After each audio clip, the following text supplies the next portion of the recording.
Julia Gillard has become the first foreign leader to address New Zealand's Parliament.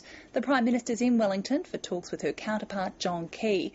Her speech at the Beehive stressed the importance of trans-Tasman ties for the economy and security, as New Zealand correspondent Dominic Schwartz reports.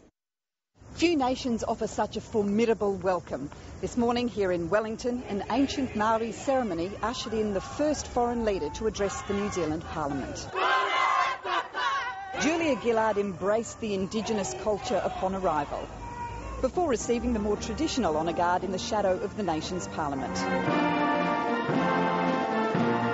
Inside, MPs gave her an equally rousing welcome.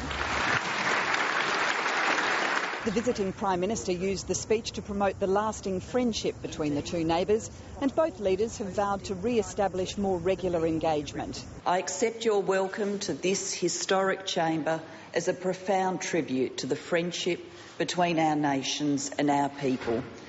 I also acknowledge it has been some time since a full bilateral visit by an Australian Prime Minister, and I'm glad to be here and to be able to put that right. But more than that, I don't want familiarity to slide into forgetfulness.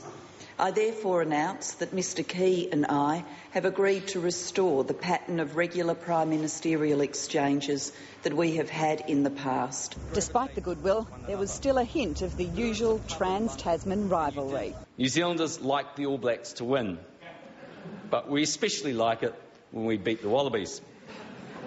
And I must say, Prime Minister, we treat it as a mark of respect when our friends across the Tasman claim ownership of such traditional New Zealand icons as Pavlova, Crowded House and Farlap. The Prime Minister is following a busy schedule in the Kiwi capital. The purpose of the visit, she says, is to establish even closer economic ties. It was a point repeated at a joint press conference with John Key.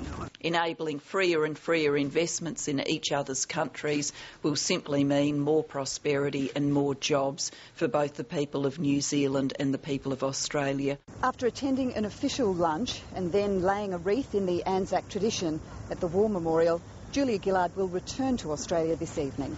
Dominic Schwartz, ABC News, Wellington.